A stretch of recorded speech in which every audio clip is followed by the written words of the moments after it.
चुनाव हो रहा है, इसका चुनाव जो है कि संविधान के जूतों से मारना पड़ेगा योगी आदित्यनाथ को। अयोध्या में मैंने एक पूरी हरिजन बस्ती में मैं जाकर के मैंने वहां पर मिष्ठान का वितरण किया। चाचा और काकाओं की इस जमात को भी मालूम है, अरे कभी रावण ने किया था कि एक तरफ तो आप जाति तोड़ने की बात कर रहे हैं और दूसरी तरफ आप हरिजन कह रहे हैं। यदि हम इसको पॉजिटिव सेंस में लें तो हम तो हरि का मतलब ईश्वर, हम तो ईश्वर की औलाद होगी, तो बाकी लोग क्या शैतान की औलाद है?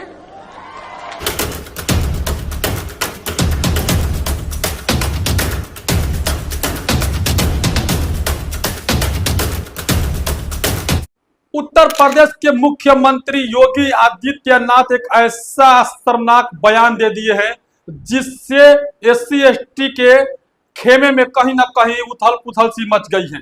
उन्हें गाली देने का काम किया, उन्हें अपमान करने का काम किए हैं उत्तर प्रदेश के मुख्यमंत्री योगी आदित्यनाथ, जिसका टिप्पणी चंद्रशेखर आज रावण ने भी कहीं ना कहीं उनके ऊपर खिलाफ हुए हैं।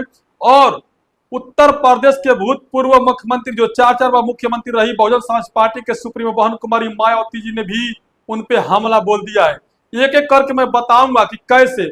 उधर एक तरफ से अखिलेश यादव के चाचा और पिताजी जो स्वर्गीय है, स्वर्गीय मुलायम सिंह के ऊपर भी कहीं ना कहीं उन्होंने हमला बोला है, गाली गलौज के तरीका के हिसाब से, जिस तरफ से कहा जाए एक शर्मनाक बयान दे करके लोगों के बीच में माहौल खराब करने की कोशिश कर दी है मुख्यमंत्री योगी आदित्यनाथ।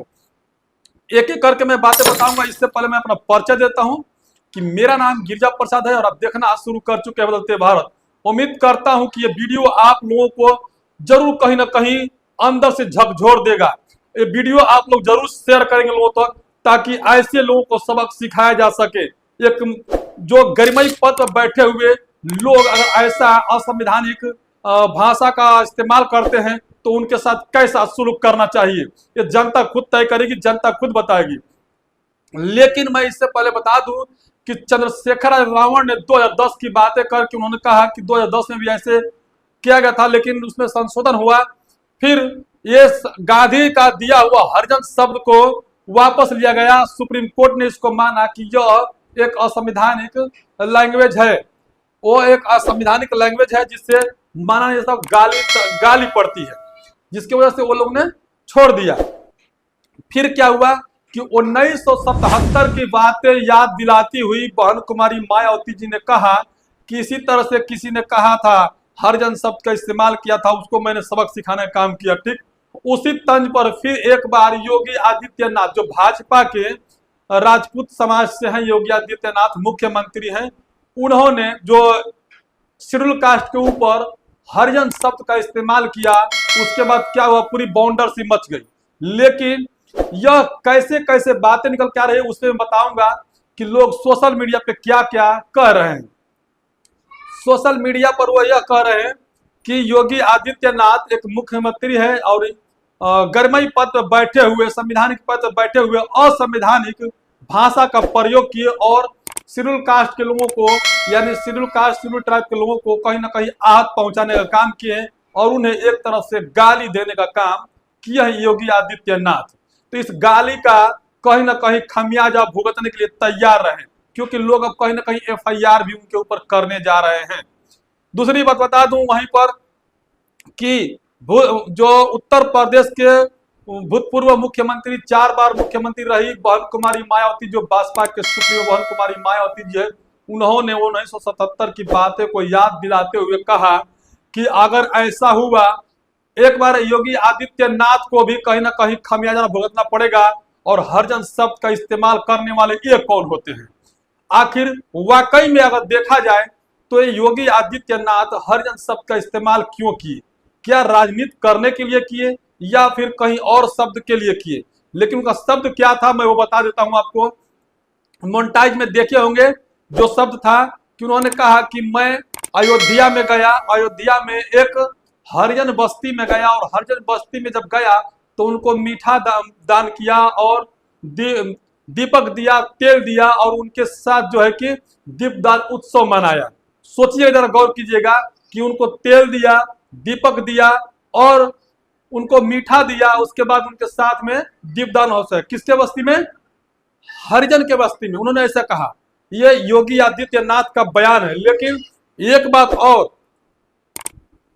अखिलेश यादव के पूरे परिवार पर उन्होंने हमला बोल दिया। अखिलेश यादव के परिवार पर हमला बोला कि चचा भतीजा जो है और काका हैं वह कैसा काम करते थे पता नहीं होगा, ये मैं बताने की कोशिश कर रहा हूं। जैसे रावण का अंत हुआ, ठीक उसी प्रकार इन लोगों का भी अंत हो गया।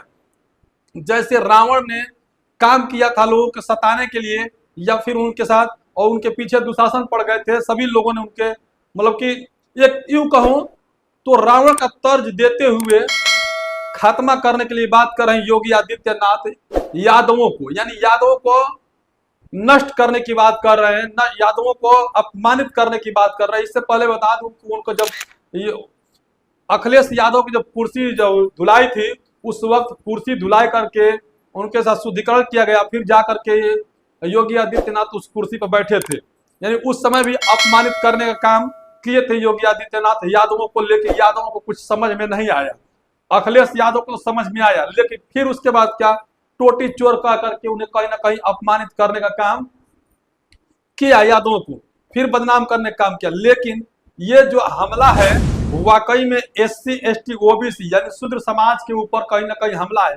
बीजेपी की सरकार में रहते हुए ऐसा घिनौना अपराध, यूं घिनौना शब्द का इस्तेमाल किया, वो भी गरमई पद पर बैठे हुए योगी आदित्यनाथ को शोभा नहीं देता है। लोग कहीं ना कहीं अब कह रहे हैं कि इनके ऊपर FIR करेंगे और इनको जेल भेजना तय है।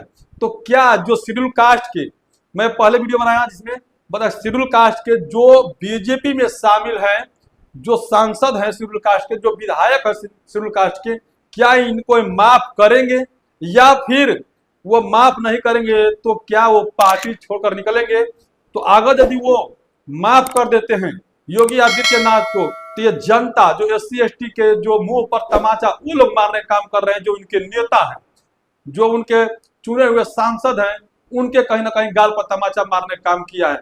एक तरफ योगी आदित्यनाथ ने गाली देने का काम किया SC ST को लोगों को, OBC लोगों को, दूसरी तरफ जो उनके विधायक सांसद है यदि वो नहीं बोलते हैं तो वो भी एक तरफ से गाली और गाल पर तमाचा मारने का काम कर रहे हैं। लेकिन ये सबक सिखाना पड़ेगा। 2027 का चुनाव है, ऊपर से यहाँ पर उपचुनाव है, 10 विधानसभा है वहां पर चुनाव होने जा रहा है, जिसमें से कि बीजेपी को अगर इसका जो शब्द का इस्तेमाल किए हैं योगी आदित्यनाथ, इसका खमियाजा अगर नहीं भुगत पाते हैं तो समझ लीजिए कि वहां का कोई SC ST काम के नहीं है।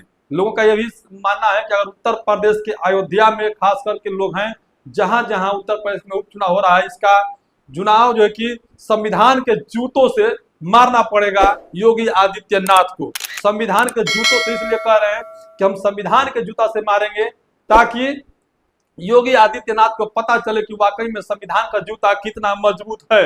अगर उसकी जब मजबूती देखेंगे तो समझ में आएगा कि हमें किसके साथ खिलवाड़ कर रहे हैं। यानी शेड्यूल कास्ट के साथ में उन्होंने जो हरिजन शब्द का इस्तेमाल किया वाकई में शर्मनाक था, जिसके चलते काफी शेड्यूल कास्ट के लोग नाराज दिख रहे हैं और OBC के समाज के लोग भी कहीं ना कहीं नाराजगी जता रहे हैं। जैसे अखिलेश यादव, शिवपाल और मुलायम सिंह यादव, स्वर्गीय मुलायम सिंह यादव को कहीं ना कहीं अपमानित करने का काम किया योगी आदित्यनाथ ने। तो ये क्या यादव समाज इस बात को समझेंगे? अगर यदि समझते हैं तो शेड्यूल कास्ट प्लस OBC समाज एक होकर इनको जवाब देना पड़ेगा। एक तरफ से संविधान के जूता से इन्हें मारना पड़ेगा, तब जाके हरिजन शब्द का इस्तेमाल करना यह भूल जाएंगे, किसी को रावण कहना भूल जाएंगे। ये मैं नहीं, ये सोशल मीडिया पर सब चल रहा है। बाकी आप लोग किस तरह से देखते हैं योगी आदित्यनाथ के हरिजन शब्द पर और अखिलेश यादव को रावण बता करके इस सब को कैसे देखते हैं, कमेंट कर जरूर बताइएगा। बदलते भारत में पहली बार तो चैनल को सब्सक्राइब कीजिएगा, वीडियो को ज्यादा से ज्यादा शेयर कीजिएगा।